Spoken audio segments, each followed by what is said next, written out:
শুরু করছি আমি পদ্মজা গল্পের পার্ট 2। মায়ের রেশমি চুলের বেনি গাঁথা তার প্রতিদিনের সবচেয়ে আনন্দময় কাজ হয়ে উঠেছিল। মায়ের হাতে রান্না ছাড়া পেটই ভরত না। কত যে আবদার ছিল তার, আম্মা আম্মা বলে বাড়ি মাতিয়ে রাখত সে। ছোটবেলা থেকে আমি ছিল দৃঢ়কায় ও তেজস্বী। 14 বছর বয়সেই সে এত শক্তিশালী হয়ে উঠেছিল যে একদিন মাকে কোলে তুলে পুরো বাড়ি ঘুরে বেরিয়েছিল। সেদিন ফারিনা আনন্দে আত্মহারা হয়ে ছেলেকে আদর করে বকছিলেন। সেই মুহূর্ত তার উচ্চস্বরে হাসি বাড়া চারপাশে সুখের সুর ছড়িয়ে দিয়েছিল। আমি তার জীবনে যেন এক টুকরো স্বর্গ এনে দিয়েছিল। আজ অতীতের সেই মধুর স্মৃতির মনে হতেই ফারিনার ঠোঁট দুটো বেদনায় কেঁপে উঠল, চোখে জমে উঠল অশ্রুর স্বচ্ছ বিন্দু।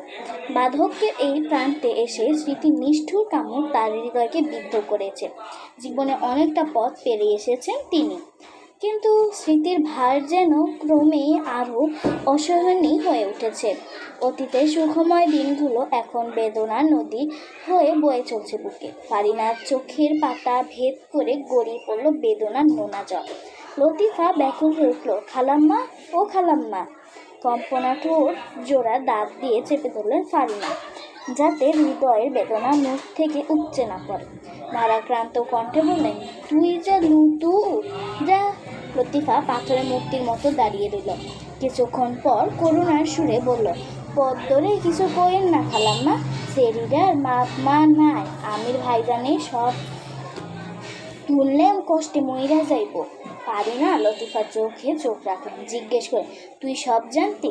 লতিফা অপরাধীর মতো মাথা নত করে স্বীকারিত্ব দিল।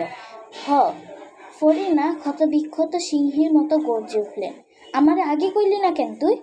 আমার বাবু কেমনে আমার হাত থেকে ছুঁইতে গেল? বাপের রক্ত কেমনে পাইল? তীব্র আবেগের ঝড়ে কেঁপে উঠল তার শরীর। কাশির প্রদণ্ড দমকে বুক ফেটে যাওয়ার উপক্রম হলো। বিচলিত হয়ে উঠল লতিফা। কোমল স্পর্শে ফারিনার মাথায় হাত বুলিয়ে দিতে দিতে মিনতি করে বলল, খালাম্মা দোহাই লাগে, আপনি চিল্লাইয়েন না, আপনারই ক্ষতি হবে। ফারিনা শ্বাসকষ্টে হাঁসফাঁস করতে করতে যেন শেষ নিঃশ্বাস ত্যাগ করছেন। এমনভাবে বললেন, আমার ক্ষতি হনে আর কি আছে রে লুটু? লতিফার হৃদয় কেঁপে উঠল ভয়। সে প্রাণপণে দোতলায় ছুটে গেল পদ্মজাকে ডাকতে। ছাদের দিকে শূন্য দৃষ্টি মেলে রইলেন ফারিনা। তার হৃদয়ে জন্ম নিয়েছে শূন্য একটা গর্ত, যেখানে একসময় ভালোবাসায় পূর্ণ ছিল।